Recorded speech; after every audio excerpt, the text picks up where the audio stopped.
I once vowed that I loved him and proclaimed to everyone that he was the best thing that ever happened to me. Yet, behind his back, I referred to him as a beta paypig. I chuckled about how he paid for everything, how he revered me, and how he would go to great lengths to keep me happy.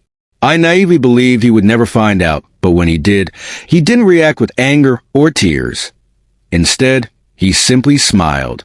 At that moment, I realized I was on the brink of losing everything. Daniel and I crossed paths through mutual friends when I was 25. He was not the loudest or most confident person in the room, but he possessed a quiet charm that drew me in. He was polite and thoughtful, genuinely engaged in our conversations. On our first date, he arrived early, holding a bouquet of flowers and had meticulously planned every detail of our outing. It wasn't extravagant, but it was sweet, considerate, and heartfelt. I remember thinking how different he was from the men I typically dated. Unlike my previous relationships, which were fraught with drama and unpredictability, Daniel offered stability, reliability, and a sense of safety that I had longed for. Initially, I cherished these qualities. Daniel was the type of person who would drop everything to help me, picking me up when my car broke down, bringing me soup when I was ill, or surprising me with small, thoughtful gifts to brighten my day. He always covered the costs, dates, vacations, even my shopping, never letting me reach for my wallet. His financial comfort allowed him to indulge me, and it felt like a dream come true at first. However, as time passed, that dream began to feel stifling, as if I were trapped in a gilded cage. I should have recognized his worth and appreciated him, but instead, I started to take him for granted. What began as light-hearted jokes, at least that's how I justified it, turned into something more damaging.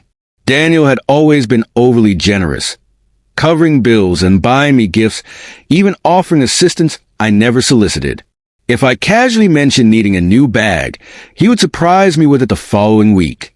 If I had a tough day, he'd drop everything to deliver my favorite snacks and flowers. Instead of feeling grateful, I began to view his kindness as a given, as if it were his duty to make me happy. One day, while out for brunch with friends, I was scrolling through messages from Daniel asking if I needed money for my weekend trip. One friend smirked and said, "Wow, he really funds your whole life, huh?" Another chimed in, "Girl, you don't have a boyfriend, you have a paypig." We all laughed, and I joined in, but from that point on, my perception shifted. Instead of seeing a caring partner, I began to see a man I could control. His kindness was mistaken for weakness, and I started to expect more from him, pushing his limits to see how far he would go. I complained when his gifts didn't meet my expectations, and expressed irritation when he didn't offer to pay first. I began confiding in my friends about how easily I could manipulate him. I texted, "God, he's so whipped. I could make him pay my rent if I wanted." My friend responded with laughter, reinforcing my misguided sense of power. I thought Daniel would never leave. He needed me more than I needed him.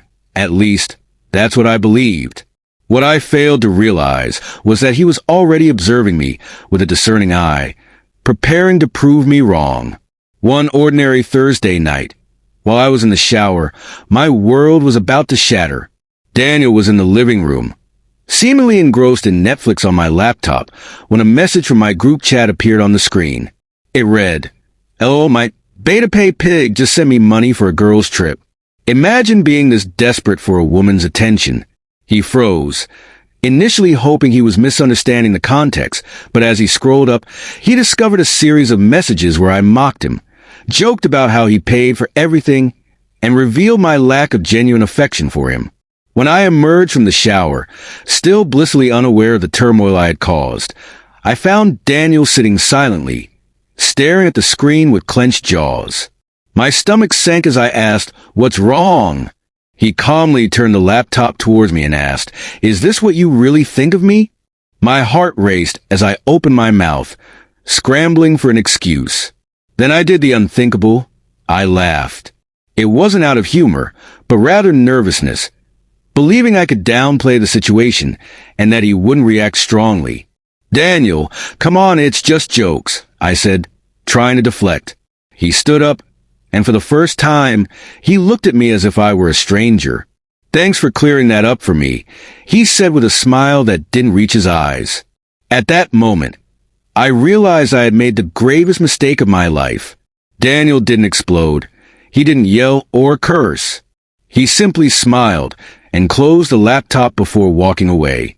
I anticipated a confrontation, a fight, anything, but nothing changed, or so I thought.